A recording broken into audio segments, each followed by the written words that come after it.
like I said, it progressed. You know, it went from just drinking on the weekend to like pills. And then, you know, it was just nothing was ever enough for me. Like I always had to push the boundaries. I always wanted to see what something else felt like. So, and I never did anything, you know, I always did it to the extreme. Everything was done by the extreme. And, you know, it just became a major problem. And then, you know, towards the end, I was doing drugs that I said I would never do. The jig was up, right? So I was like, all right, I'll go to this.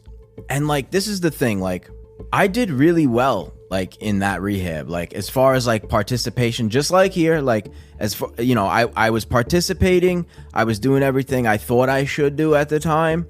But again, like I look at it like this, right? Like the rehab is you going to the doctor, then AA is like the chemo. There was no AA there. There was no solution once I got out. So like obviously some things you don't, you know, I mean, you don't want to share, you don't have to share everything, but like you gotta, like for me, like I have to be as honest as possible, right? In order for me to get the help that I need, like I need to like get rid of those demons. Like I need to get them out because we're only as sick as our secrets, you know. I know it's cliche, but that's what it is. I was watching how far you've come, how respectful you are, like you just, whether you believed in everything you were doing at the time, you went ahead and did it anyway.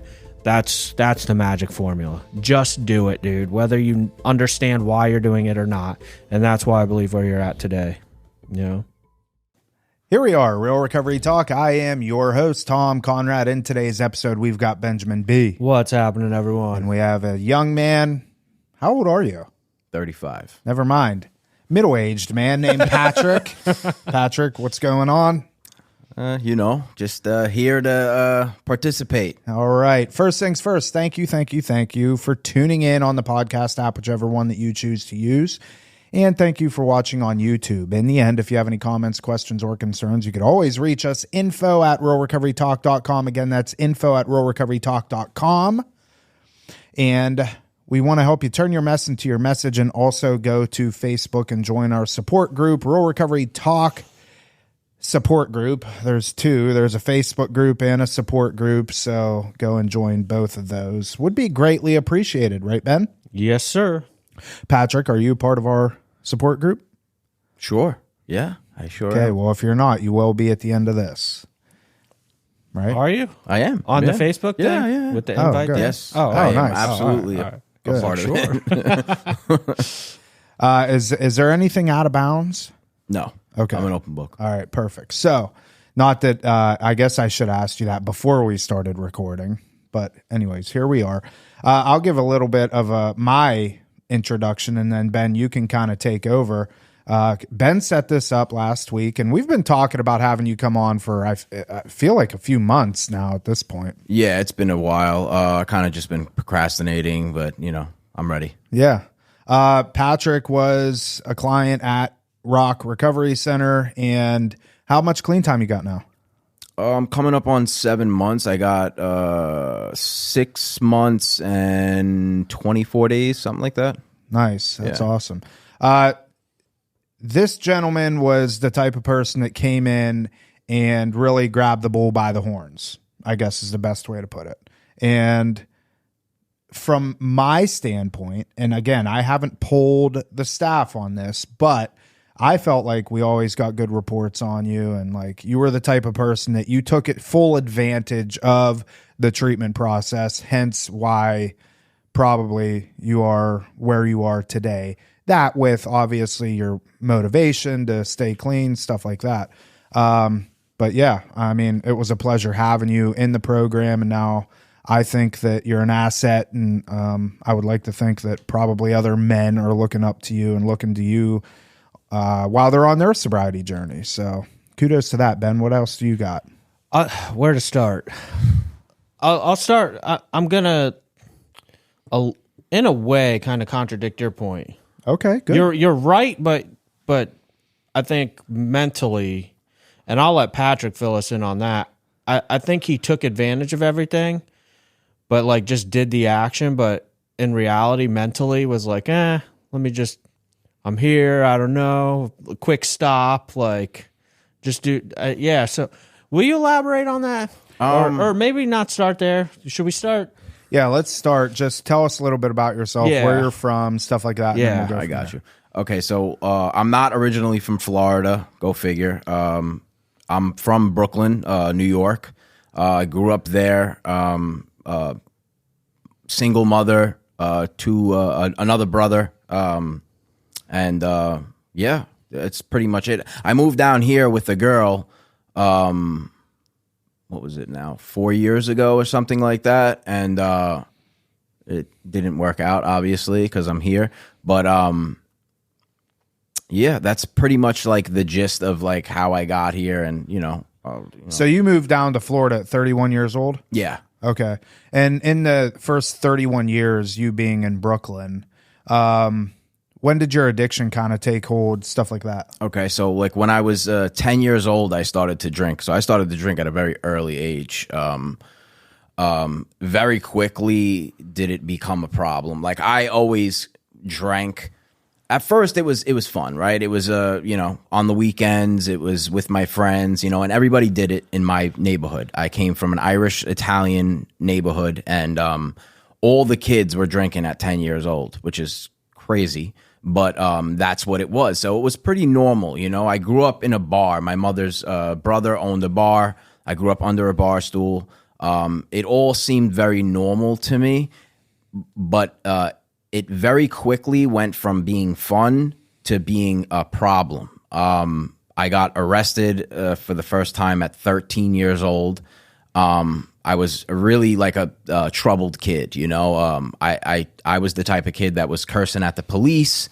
I had no, I didn't care if you thought you were authoritative over me. Like it didn't matter to me. I wasn't worried about going to the precinct because I knew that I wouldn't be held responsible for my accounts, for whatever I was doing out in the streets. I knew that once I got arrested, I would be let go. My mother would come get me, right? So like I knew that, and I used that to the best of my ability, and I caused a lot of trouble in my neighborhood at a very young age. A lot of other kids' parents did not want their kids hanging out with me because I was a bad kid, and like I said, it progressed, it went from just drinking on the weekend to like pills. And then, it was just nothing was ever enough for me. Like I always had to push the boundaries. I always wanted to see what something else felt like. So, and I never did anything, I always did it to the extreme. Everything was done by the extreme. And, it just became a major problem. And then, towards the end, I was doing drugs that I said I would never do. My father was a heroin addict. He was an IV heroin user. He died when I was 4 years old. He caught HIV, and at that time in the early 90s, it was a death sentence, right? So like now, you could live with that, but then you could not. It was terminal, and yeah. So I started doing drugs that my father was doing. I never picked up a needle, thank God, but I picked up. I was snorting it. I was doing it other ways. And, but the needle was always a yet for me. It was always, cause when I drank, I didn't care what I was doing. If you were doing it, it was good enough for me. Thank God I had enough sense to kind of stay away from the people that were, using, needles. It kind of, didn't sit well with me, but like I said, that was a yet. It was always a yet for me. You know what I mean? Like I haven't done that yet, and if I would have kept going, I'm sure eventually I would have ended up picking up a needle at some point in my life. Yeah. But I can only say that that's probably God watching out for me, So when you were, you had a history in terms of your work. Did you do, because I know what you do now. What were you doing like for a career and stuff while you were in Brooklyn? Okay, so I started working in a union at a young age. I was 20 years old. I was making a lot of money. I was making six figures. I was doing tunnel working, mining. I was like blowing shit up for a living, basically. I was, you know, cool. they thought it was a good idea to give me dynamite. So like I was stuffing dynamite in walls and like, you know, drilling. I was driving like $500,000 drills. Driving? What do you mean? Like a big truck with a drill bit? Piloting a big giant $1 million drill with, you know, no certificates because it was lawless down there because we were 800 feet underground. So there was nobody watching us. So it was pretty cool. It was a good experience. It was something that I enjoyed. It was really, really fun. And but it was an all-out face Coke buffet down there. So like an all-out face Coke buffet? Yes. It was, you know, everybody was snorting, everybody was popping pills down there. There was a lot of drinking going on down there. So like basically what would happen was I was working with a Hell's Angel, right? So he's, you know, this is the union. It's a crazy thing. You can get hired as a murderer, right? So they don't care. They hire anybody. So I was working with this Hell's Angel guy, this guy Bart, and he was at the bottom of the well where we came in. He would sell everybody cocaine. And he was making so much money because we were making $50 an hour. So like everybody has enough money to buy this stuff, right? So like I would buy, you know, 100 bag of cocaine and, you know, I would buy some Roxy pills, you know, the blues, and I would eat the blues and then I would balance myself out. But like I was walking around taking key bumps in front of people. And then when the boss would walk by me, I would serve him up, you know what I mean? Because he's going to give me work tomorrow now, you know what I mean? And yeah, that's the way it went down there. It was really lawless. It was. How long did you do that? For 5 years. Wow. Yeah. And so what? When you're done with a day's work, you just come out of your hole and like a groundhog? Yeah, basically you're all dirty, you're sweaty, you're filthy, but like you come up out of the hole and like, where do we go? Because I did graveyard shift. So I'm coming out at like 7, 8 o'clock in the morning, right? We go to the bar. We go get drunk. Like that's what it was. You know, and wow. It was like that for years, man. I went for years doing that. So when did you transition out of that type of work and why? Basically what happened was when it's good, it's good. When the getting's good, the getting's good. But when it's not, it's pretty dry. So like the work dried up because the funding went to shit, and I was jobless. I was jobless, and I had nothing. You know, I didn't have 2 pennies to rub together. I had all this money, right? I was making a lot of money, and I was walking around with cash like this, stacks. But I had nothing to show for it. You know, I had an apartment. It became a flop house, basically, for anybody. You know, then I started, you know, dabbling and selling pills, but like that never worked out, right? Because I was my best customer. You know what I'm saying? I barely broke even half the time. You know what I mean? More than half the time. I was terrible at it. So you came to Ben. Do you have anything up to this point? Nope. It doesn't really matter what the occupation is. Like, dude, there's cultures like this and all kinds of stuff. And I like for me being in the bar culture, it's the same kind of thing. Like it's a lifestyle. Mm-hmm. That's really crazy though. That's a tough. Well, I mean, I don't know, but I could imagine that being. That's like, you know, what's the guy that had that show Dirty Jobs? What's his name? Mike Rowe. Yeah.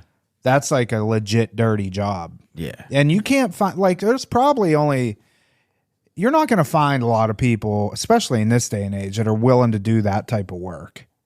And you're in trouble at a young age. I'll say this, when everything that you're doing is culturally acceptable in that occupation. Yeah. Like you're giving your boss a bump. Like I had the same thing. You could pull out an ounce of Coke in front of the GM of the restaurant and he'd hit it. Like he wouldn't think twice, so, you know, or just you're in trouble as a young person like that, without a doubt. Yeah. So take us now to, you know, you transition to Florida, you meet a girl, you transition to Florida. When you moved to Florida, did you have intentions on getting clean or no? No. Okay. So the girl I met, I met her in Brooklyn, right? So we dated for like a year and a half, 2 years before she always wanted to move to Florida. I was not interested in moving to Florida. I totally was the other way. I was a Brooklyn kid. I was going to die in Brooklyn. I didn't want no part of moving anywhere else, right? My world was real small, right? So when I met her, it became pretty big, right? So like we did a lot of traveling and stuff like that. She took me to Mexico. She took me to Aruba. She took me to the Bahamas. We did a lot of stuff, right? So like that happened, and in between. But the reason why I decided to move down to Florida was simply because Brooklyn, New York was not the same anymore. And like, I wanted something new. I wanted to see something different, you know? I just was like, you know, one day I woke up, I was like, yeah, let's move. Let's go.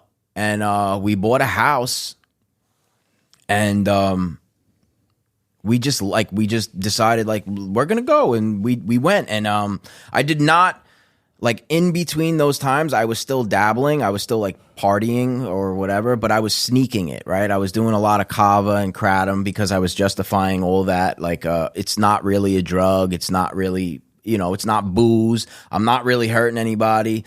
And in the beginning, I kind of wasn't, but it quickly turned into like, you know, I was lying to her. I was saying I'm going to a meeting, right? And I would go to a kava bar, and I would go and entertain other people, you know, and it was it was a problem, and it was Were you doing a lot of did you ever go back to like doing the pills and stuff while you were yeah, I did. I was working, and I would go into people's medicine cabinets. So like if they had like a Xanax, or if they had like a Klonopin or something, or even a painkiller, like I would take those too.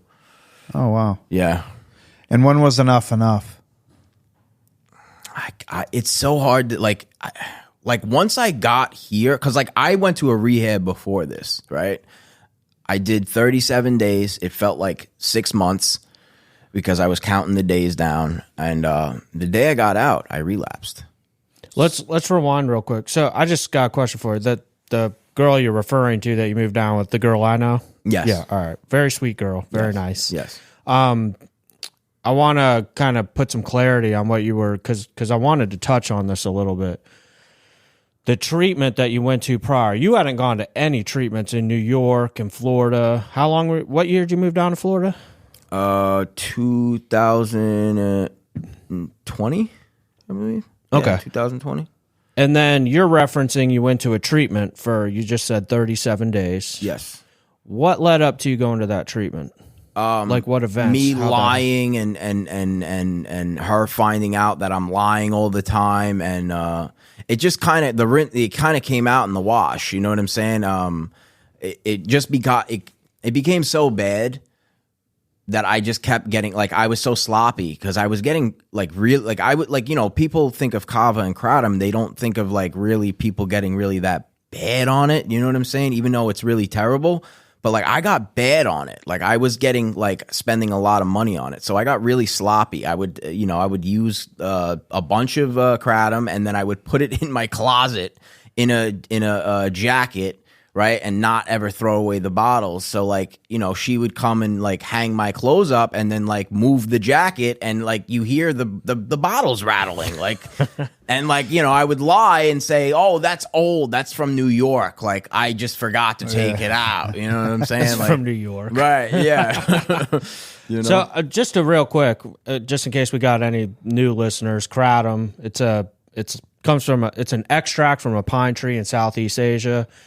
Grabs onto your mu opioid receptors, works on your brain just like any other opiate, from heroin to Oxycontin to Vicodin, etc.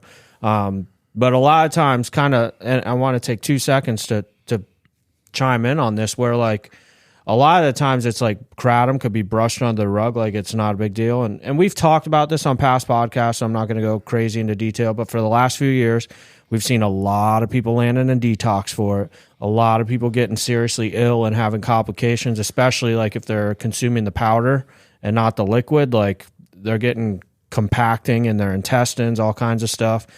I actually just saw an article last week or the week before that they are looking at pushing more legislation on kratom because people are actually overdosing on it now. And the thing is like people are taking it in such large quantities.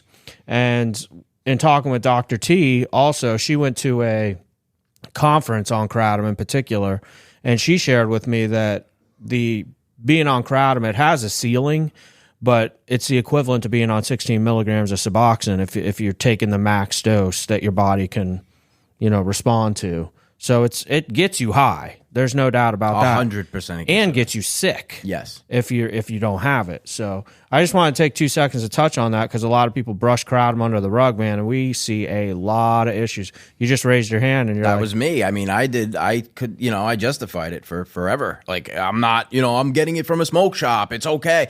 Like, it's not okay when you're stealing for it. You know what I'm saying? It's not like, and I was doing that. I was stealing for it. Like, I was acting like a real addict. Like, and I'm an addict. So, like, that's the way I'm going to act, regardless of where it comes from and, how I get it. It's still a drug at the end of the day. It's still taking me out of myself, right? So, yeah, it definitely was a problem. It was a big problem, and I get embarrassed to talk about it sometimes because it's not like, you know what I'm saying? Like, when you hear somebody, they're like, oh, I'm on heroin. And I'm like, oh, well, I'm on kratom. And they're just like, they look at you sideways like you don't deserve to be here. You know what I mean? Yeah, but they don't know your history. They don't know, because it sounds like to me that you were justifying your kratom use because you have a history of pills and heroin and stuff like that. And so the kratom, it's very easy. It's like me justifying non-alcoholic beer. It's a huge debate around now non-alcoholic beer. And my opinion on it is that if you are legit a real alcoholic and you've struggled with drinking, that non-alcoholic beer probably because why do you find the need to drink it? It boils down to the underlying issues as to what. I'm not saying that non-alcoholic beer is going to get you drunk. I'm not saying that or anything of the like. What I'm saying is that just the same as I'm an alcoholic, I'm insecure when I'm at a social setting, so I'm going to drink a non-alcoholic beer, which would make me look even more like a fool, in my opinion.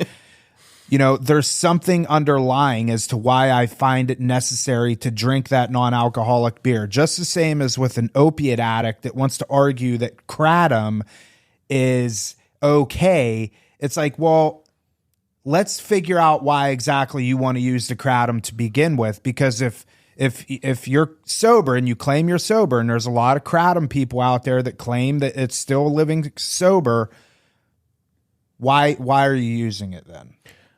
Yeah, if you put an alcoholic term, since you brought that up too, it would be like the minimization. Like, I don't care what your personal bottom is, what your substance is, whatever the case is. Like, if you're suffering some serious negative consequences from it, because it doesn't even have to be a substance. It could be, porn, whatever, video games. We see it. There's literally food. There's rehabs for people with video game addiction now. But like, that would be like me saying, oh, I'm not the guy that drank a gallon of vodka a day. I was drinking wine. Like, it doesn't, at the end of the day, it doesn't matter. But there was something that I wanted to touch on psychologically, because we do see this. I almost feel like, and I get this, like, I'm an addict and alcoholic. Like, I want to like sit down in a 12-step room or in treatment and be like, yeah, I earned my seat. Like, I there's this like pride and ego thing, if you will. I love that you were honest about that. You're here for heroin, I'm here for crowd. It don't matter, because like, to be sure, I bring up the pre-screens all the time. I'll do a pre-screen and I'll ask people, you go through all these drugs, and I'll be like, oh, you ever smoke crack? And someone will be like, yeah, once. But I can tell they're lying. They probably never smoked crack in their life. They're just trying to fit in. Exactly. But at the end of the day, dude, it doesn't matter, man, at all. Well, and I think that, it's treatment is an opportunity for you to check your ego at the door. And unfortunately for a lot of the younger crowd, I feel like the young guys in particular, they have a real, hard time not being, it's like, oh yeah, I was an IV heroin user. I was, part of the gang and, like did all, and it's like, first off, nobody cares. Right. And second off, you're probably lying. They make you think they're Pablo Escobar. Really, they were slinging 10 bags of. They were on the corner. Yeah. So you end up, you're in Florida, girlfriend, all that's gone to shit. You wind up here. Take us through. Go ahead. So the other treatment, you said you did 37 days, and I feel like, because we had previous conversations like that was going somewhere. You check in there. What was your mindset going there? Because you just, to me, made it pretty clear like stuff was falling apart. So you deservedly ended up in a treatment center. For sure. Was that 100% your choice? No. No. How Was it any percent your choice? Not really. No, it was not, it was kind of like a forced thing. Not forced, but strongly recommended, like you're going to go get help or you got to go, like you got to leave, and I was like, all right, the jig was up, right? So I was like, all right, I'll go to this. And like, this is the thing, like I did really well, like in that rehab, like as far as like participation, just like here, like as for, I was participating, I was doing everything I thought I should do at the time. But again, like I look at it like this, right? Like the rehab is you going to the doctor.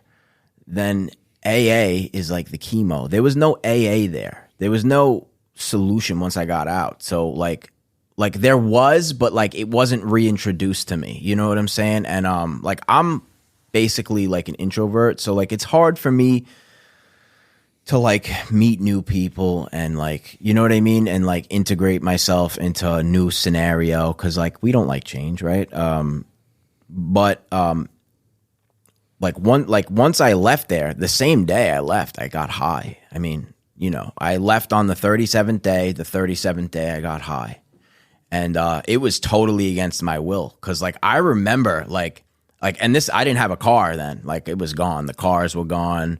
I was on my rollerblades, and I'm literally rollerblading. I'm literally rollerblading towards the smoke shop, and I'm like in my head, I'm like, you should not do this, but I could not stop skating towards the smoke shop. I just couldn't stop. Like I just, you know what I mean? Like I wanted it, or it was just totally against my will, and like.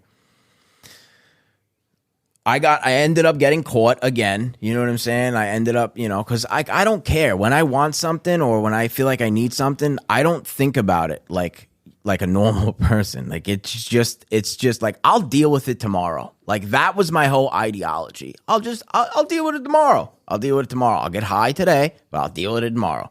Right. And, yeah, I ended up getting caught again. And, they literally found rock.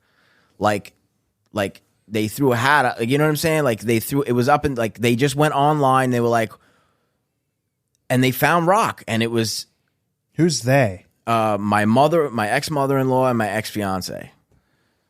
Okay. So they found rock for me, and they were like, you're going to go to this place. Oh, here, us. Yes. I'm like, found rock, like crack rock? Or what are we talking about? No. Oh, okay. I'd be in trouble if that was the case. Yeah. Got it.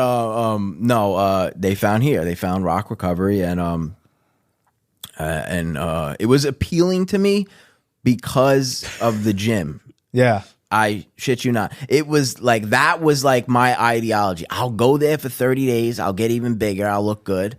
And I'll go home and I'll be all right. You know what I'm saying? Like, that's what it was for me. And I spoke to Ben over the phone. I was like, I'm only coming for 30 days. Like, don't try to sell me anything. I don't want to hear it. I'm coming for 30 days. That's it. That's all you're getting. Like, I don't care. I didn't want to come. I really didn't want to come. But the appealing part of it was the gym. You know what I'm saying? And like, that's what it was for me. Like, I'm going to go to the gym. I'm just going to get, I'm going to look a little better, and, it won't be the worst thing in the world. And, I had I didn't, okay. So I was still getting high. So like, I still had like the I was clouded. Right. And, I got here. I don't know if you want me to talk about this. You want me to talk about it? Yeah. Okay. So, I got here, on family weekend. It was the day, like I got here on a Friday, September 1st. I was high off my face. Oh, okay. I didn't, I was high. I was really, really high. And we were just talking about it. They made me wait outside to like, I guess like to figure out what they wanted to do with me. Keith was on. Oh, I remember this. Yeah. Keith's for those that don't know, Keith. He's our bulldog. Oh man, dude, he's from New York too. Yeah. Oh. Well, I mean, we got along like right away. So like, but like he was like very, nervous to like let me in because, he always says this, I look like I got maced. Like my eyes was so bloodshot red. Like, and I was telling everybody, oh, I'm fine. Bro, and you promised me on the phone you would show up here sober. Did I? Yeah, and then, I'll be there Well, at 6. I don't remember then that. It's 7. I'll be there at 8. Yeah. Then it's 9. 10. I'm like, bro. I think yeah. I showed up at like 10 o'clock. I was not sober. I mean, you should have known, Ben, that wasn't gonna Well, I know. You know, there's always a chance. Well, I looked at it like this. I wanted to come on my terms, right? Like I was like, you know what? I'm going to get high and I'm going to come. But like, I'm going to get high. Like I'm going to get high. There's no ifs, ands, or buts. Like I even told my fiance, like I'm going to get high. I'm going to take money out of the bank and I'm going to get high. There's nothing you can do about it. And then I'm going to go to rehab, right? But so I got here and on family weekend, I went to family weekend. It was a little rough, but it was okay, right? I participated, I think, a little bit. And it very quickly transitioned, right? Like, so like the drugs left, my head, right? And I went from like, I'm only going to stay 30 days to like, I'm screwed up. Like everything that has transpired right now, like to this point, has been like I had a part in all that shit. Like it's weird. It was a strange feeling. Like it was a self-realization and like the denial almost leaving my body, like all the justification. It was just leaving. It was just like I'm screwed up. Like I really need help. Like, and I was the type of person, I didn't want help. Like I didn't want, because I always felt like if you helped me, there would be some sort of like I needed to owe you something, or you know what I mean? Like everything was Transactional. Transactional. Yeah. let me ask you this. You brought up earlier, like you told me on the phone, 30 days. And we have a lot of loved ones that listen to this. They want to get their addict, alcoholic into treatment. When you told me you were only going to do 30 days, what was my response? You were not pushy at all. You were just like, okay, if that's what you want to do, then fine, Yeah, I feel like you just meet people where they are, you know what I mean? And I feel like that's the most important thing, because for an addict, like for me personally, right? Like I feel like if somebody pushes me to do something, I want to resist. Like, especially when I'm knee deep in my addiction, right? Like I do not want that sort of like feeling like I'm being controlled. You know what I'm saying? Like, well, you have to do this, you have to do that. Like I totally go the other way if you tell me I have to do something. I want it to be my idea and not your idea, Yeah. I love that you shared that. So I want to give some insight to parents and loved ones. Like, I have a rule for myself, like when I'm running groups, for instance, or whatever the case is, I tell myself, always be the best manipulator in the room. So and like, dude, that's the thing. It's like addicts, alcoholics, master manipulators, right? Imagine how good we get at it when we have a clear head and 13 years of sobriety under our belt. So like, and here's the whole thing. You mentioned meeting people where they're at. I knew you were going to end up saying 90 to 120 days, like, and now here we are 7 months later, The meeting people where they're at, you can't just go at somebody with the sledgehammer. And you just nailed it, Patrick, where you're saying like you wanted it to be your idea on your terms. Like, so that's kind of using the psychology behind it. Yeah, man, let's go for 30 days. Because the reality of this situation is like a program like ours, I'll tell you, 95% of our clients that tell me 30 days end up begging our therapist to stay for 4 months.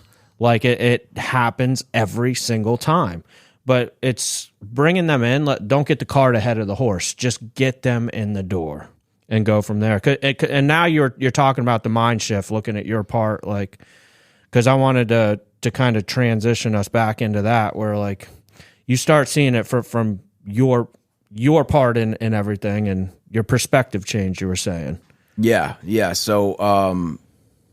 So basically, it happened pretty quick.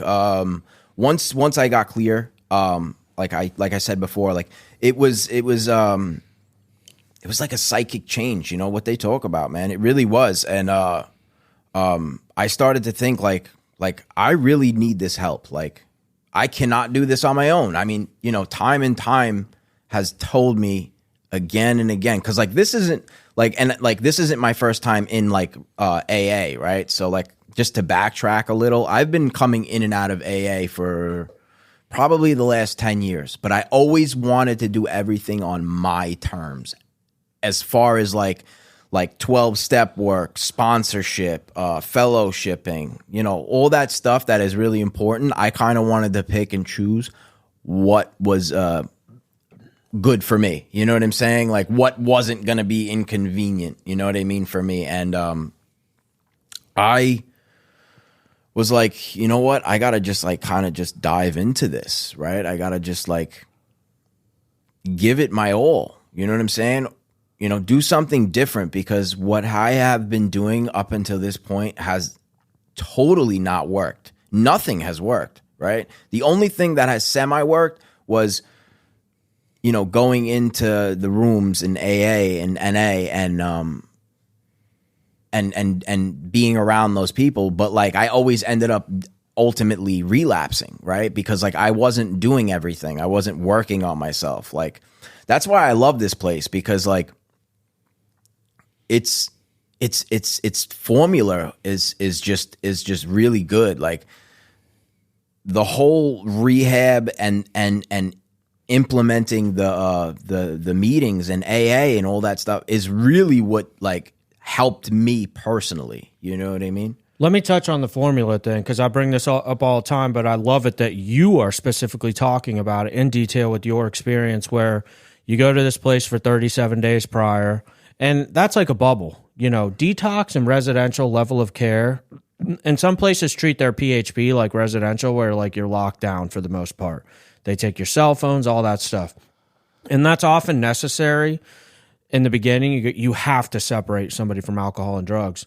But going back to this formula thing, and this is why I believe that our program works so well, is because we're not trying to shield you from all the temptation out there. What we're trying to do is introduce you to it slowly. Because you were talking like on your 37th day, you're leaving the other place, and you used against your will. You came outside that bubble. Boom. You had no experience with the outside world with that 37 days of sobriety.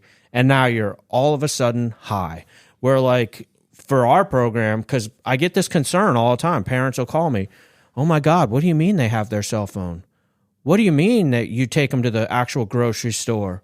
What if they walk by the beer aisle and the wine aisle? I'm like, isn't that what we want? Well, you got to keep them from getting high. I'm like, how well has that worked out for you? You've been trying to keep them from getting high for how long now? So no, that's not what it's about. Like, and I reference this all the time, but the Big Book says any attempt to shield an alcoholic is doomed to fail. Like, you cannot shield alcoholics and drug addicts from getting high.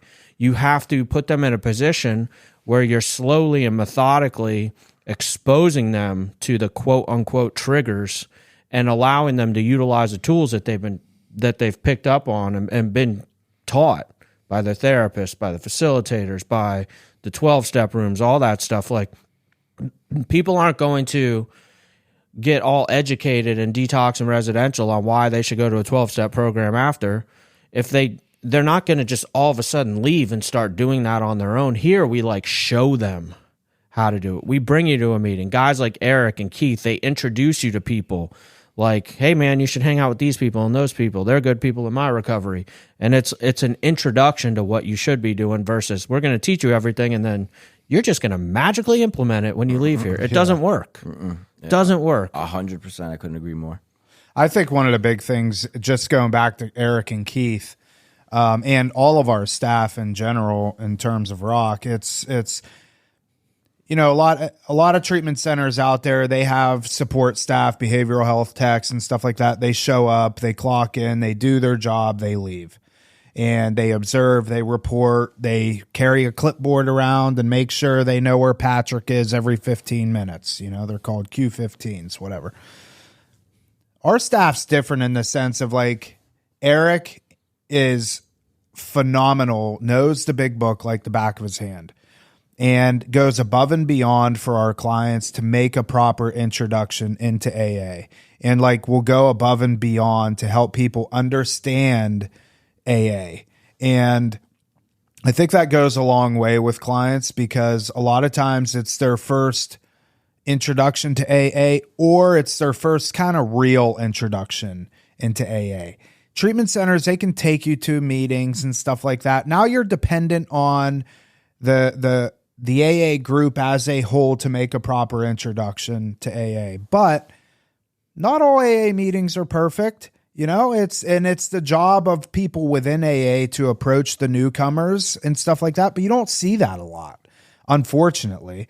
And I think when you have somebody like Eric that is with these clients all the time, that are taking them to meetings and stuff like that, not only do you have the AA group as a whole that you can utilize, but you have somebody like Eric that's going to say, hey, listen, this is why we do the things that we do, so on and so forth. And Keith, he just cares. I mean, he cares, and it's almost in a way that's like he'll come at you but in a way that tough is love. Yeah, it's tough love, but he just has a really good way in doing it. I don't like. He's the only one that could get away with it the way that he gets away with it. Yeah. How would you describe it? Keith, yeah, don't get me wrong. I love Keith. I think he's a necessary evil in the house, 100%. If he wasn't around, there'd be a lot of disarray. And a lot of the, I don't want to speak on anybody else, but like a lot of the people in the community, I see, they get resentments with him. Like I mean, he's gotten under my skin a couple of times, you know what I mean? But like, he's gotten under mine. Right. Exactly. But he does care. Like, this is the difference. Like, as rock, in a general sense, like, in my opinion, like, when you go to these some of these other treatments, and I'm not saying every treatment center is like this, but like most of them, like, that I hear about and that like I've seen, I'm just a number, right? I'm just a check. I'm just an insurance check, right? But like here, like I completed, right? So, but I'm still here. Like, I still come here, and everybody always like welcomes me with open arms. I still pull up, and I still, involve myself here, and nobody tells me to go away. You know what I'm saying? So like you can just tell the difference between like he and like, I haven't been to many treatment centers, but like, I don't want to know. Like, I'm perfectly okay with this being my last treatment center. And I don't know, like, I'm really grateful for this place. You know what I mean? And like, to go back to Keith, like, he's just very passionate, you know what I'm saying, like, about it, you know what I mean, because he's been through hell himself, you know what I mean, and like, he's seen pretty crappy places, and he just doesn't want it to get to like that, you know what I mean. So like, he nips it in the bud, you know what I mean. He's the type of person that just wants it to flow nicely, and I appreciate it, honestly. Like, I appreciate that kind of. And here's the thing, listen, and like, dude, this is where I think treatment as a whole, the industry, gets it wrong. And I'm going to say that this is the professional's fault at the university level, at the licensing level. Why would we want a guy like you to stop coming around? Like, here you are, you've had an experience, you are now a pillar in the community. You have completely had a shift in mindset, and now you're a shining example of what to be. Where, like, when I reference like the licensing standards, all that stuff, like, there, there's HIPAA and confidentiality, this, that, the other. Like, I'll be straight up with you. Our clients don't care. Now, are we going to violate somebody's confidentiality? No.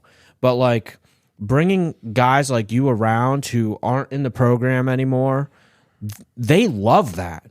And that's what our clients want. Where like, there's all these rules and standards, like, oh, you're violating confidentiality. No, dude. Like, this is what our clients need to recover, is to be around guys like Patrick who have had a complete shift in perspective, and look at the outcome. Like, these guys look up to you now. I'll throw this in there. It's probably the appropriate time. You're now our house manager. Yeah. As of recently. Yeah. Like, you are a pillar in the community. You're somebody that our guys look up to. Like, that's what we want as a treatment center, is to have guys like you come through and then stick around and feel like you're family. You are family as far as I'm concerned, you know, and get them to feel the same way, because it's like, on a personal level, having you around's good for my recovery. I'm not even talking professionally, dude. You're somebody that I want to be around now. You know, that like it's more of a two-way street where like you could come up to me, and I truly mean this. And if you walked up to me and said, Ben, what's up with you, man? You seem off today. Like, I feel like you're a guy in recovery that can say that to me. You know what I mean? Like, there's no professional like hierarchy, so to speak. We're just two dudes who have both gotten sober that are on this journey. Like, and there's been times I've called you on your shit too. Of course. Like, I'll be straight up. I've given you a hard time about some stuff in the past. I don't like doing it, but him and I, like Patrick and I, had a relationship where I felt like I could go to him like a little harder than other people and be like, bro, what are you doing? Yeah. Pull it together. For sure. And like, that's like the type of stuff that I need. Like, I need somebody to call me on my flaws, or if I'm doing something wrong, because at the end of the day, like, it's only done out of like love. You know what I'm saying? It's only done because you and everybody else here want to see people like me do good. And like, you know, that's why I keep coming back here, because like, I feel that, you know what I mean? At the end of the day, it's you know, it's not common. It's not like, you know, you don't get that a lot. And like here, like, I found it, like, and that's why I'm not going anywhere. I'm staying in West Palm. Like, I love it here. So let me throw this detail out, and this makes me proud of you, because I do think there's a perspective change in the fact, like, you called me, what was it, Friday last week, and said, hey man, when am I getting on the podcast? Correct me if I'm wrong, but I think in the beginning, like, you maybe would have not thought you had much to offer other people. But you were on Friday when you called me, you're like, let me get on there, man. Like the dude from Brooklyn saying, let's make this happen. Because I feel like you were doing that though. And whether you knew it consciously or unconsciously, like in your heart, you know, you have something to offer other people today. For sure. When I first got here, I, like, you know, when you're in a meeting, like, you don't want to raise your hand, and like for me, this is just for me. When I first got here, I didn't want to raise my hand and sound silly.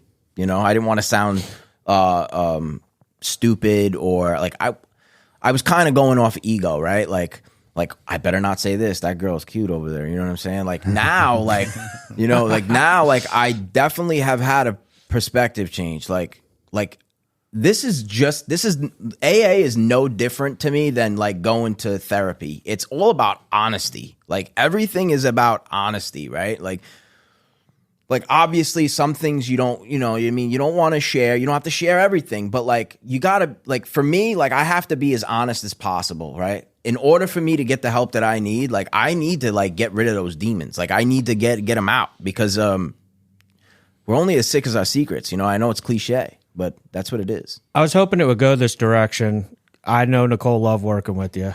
You mentioned therapy, and I'll leave it up to you. You can share as little or as much as you want, but like, what was because, you know, Tom and I, we don't sit in on the one-on-one sessions. What happened? The only way that we catch any part of a one-on-one session is if it's something that like we have to know about as a facility. Like they don't share with us intimate details about past trauma, stuff like that. But if there's, you know, something that we have to know to be like as a facility to help, they'll give us little bits and pieces. But from your experience, what was the therapeutic process like? The one-on-ones. Again, you can share as literal or as much as you want, as generically as you want. You know. For sure. I'm an open book, man. There's no problem.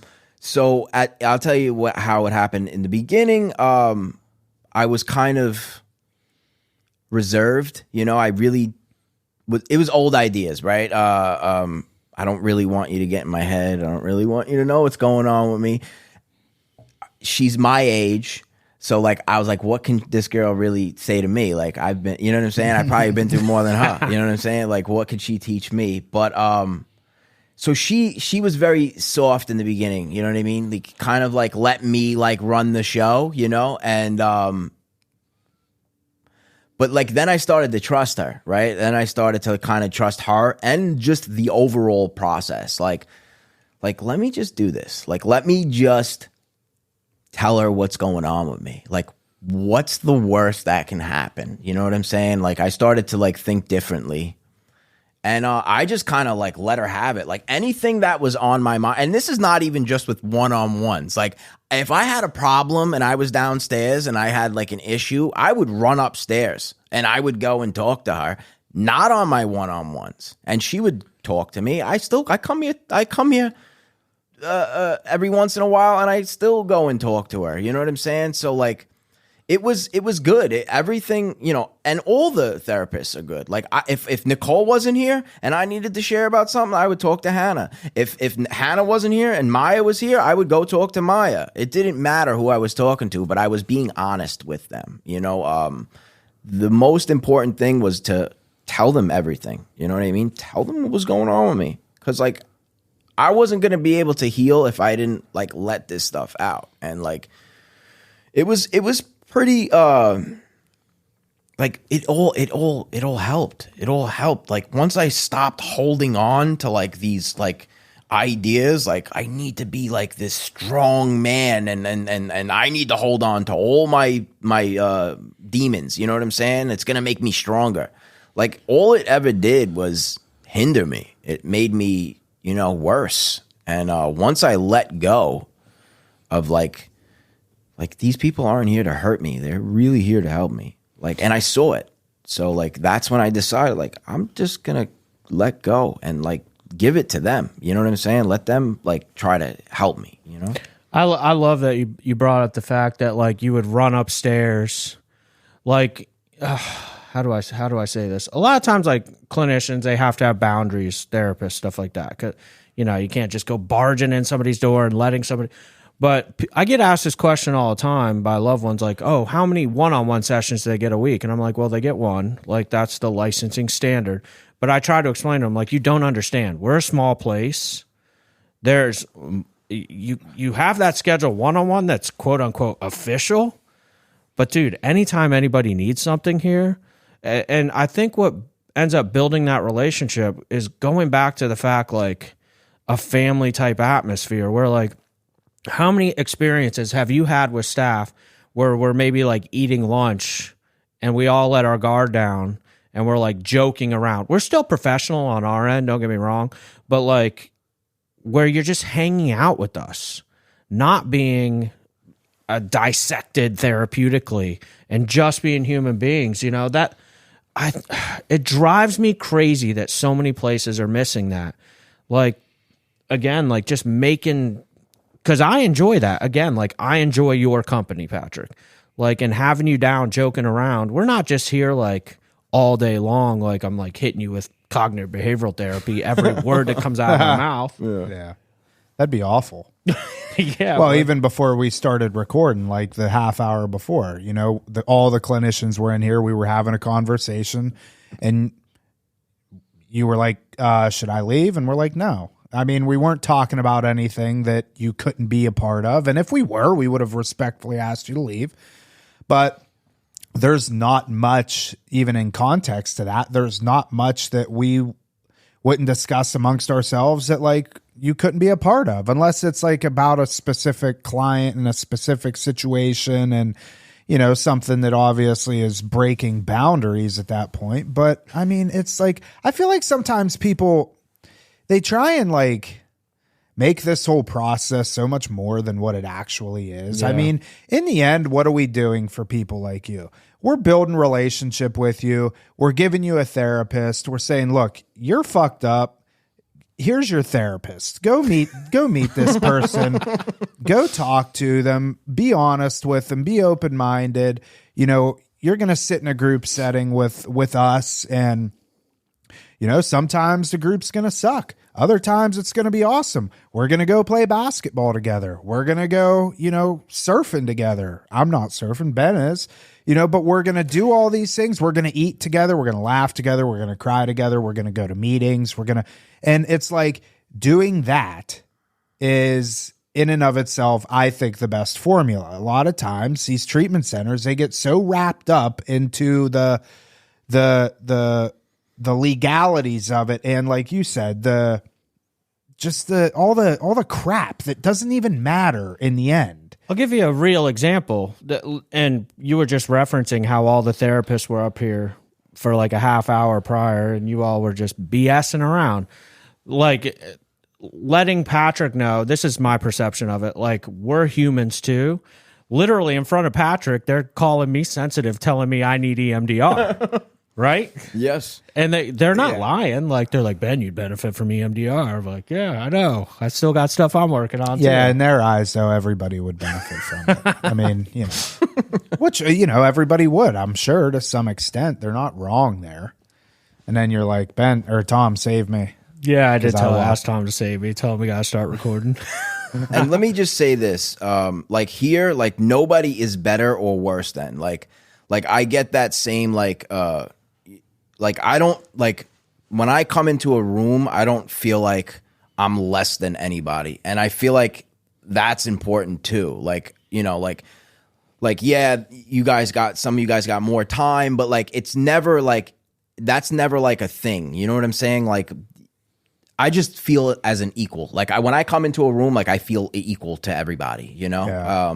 And like you were just saying before, like the whole like we hang out. Like I was hanging out with Steve on Saturday. Like he's not in work, you know what I'm saying? Like I was hanging out with Steve on Saturday, you know what I mean, on his time off. So like, and there's been plenty of other times like where it's like that. So like this place is just special and it's different, and The one thing I want to go back to, not to cut you off, but before I forget it, and I will. Ben, you said something, I wanted to draw attention to it in the moment, but I didn't. You said that you would consider Patrick as the type of person that if he picked up on something with you and he said, hey, Ben, you feel a little bit off today, like you would take that to heart and you would, like it would mean something to you. Oh, yeah. What I wanted to draw attention to is the difference in terms of sobriety time. And why I think that this is important to bring up. You're coming up on 7 months. You're coming up on 14 years. Vast difference in terms of sobriety time. But I think it goes to show that it's less about the time. It's more about the quality of sobriety. Somebody that's coming up on 7 months of sobriety that Ben genuinely would look up to. And I would feel the same way. Like if you called me out on something or said, hey, Tom, you seem off or whatever, I would take that and I would think, oh, okay. I wouldn't have that. Oh my God, who are you? Like what right do you have to, And so I just thought that was necessary to bring up because I think it's a good point that, time has very little to do with it. Facts. No. And I respect Patrick. I've watched him on his journey. I've watched how far and it's no different than my journey was and is today. Like we're a bunch of human beings just trying to do this thing right. Yeah. Well, this is fun. We gotta wrap this up. I'm gonna run out of recording time here. But Ben, any final thoughts? No, dude, it's been a freaking pleasure to have you here. It's been funny in a lot of ways. I've had moments where I told you I called you out on like where I got frustrated, and it's out of love. Like I'm like, bro, what are you doing? I just want to shake you, but like. Watching how far you've come, how respectful you are, like you just whether you believed in everything you were doing at the time, you went ahead and did it anyway. That's the magic formula. Just do it, dude. Whether you understand why you're doing it or not, and that's why I believe where you're at today. Patrick, any final thoughts? I just want to say thank you for like letting me come up on the show. I mean, I had a good time. This was different. I thought I was going to be a lot more nervous, but it was good. That's everybody says that. They're nervous to come on. They're like, "Oh, what are we going to talk?" And it's like, I don't know what we're going to talk about going into it. Yeah, you forget the microphone's there once you get going because like it's literally us three guys having a conversation. Yeah, I'm at the point where I don't even recognize that we're being recorded or we're talking to thousands of people. Like it's literally a conversation between three guys on a journey. And that's it. One of the cameras went out. One of the cameras did just go down. Yep. That is weird. All right. Well, that is it for this episode of Real Recovery Talk. Thank you for tuning in. In the end, if you have any comments, questions, or concerns, you could always reach us, info@realrecoverytalk.com. Again, that's info@realrecoverytalk.com. And ultimately, we want to help you turn your mess into your message. That is it. We will see y'all later.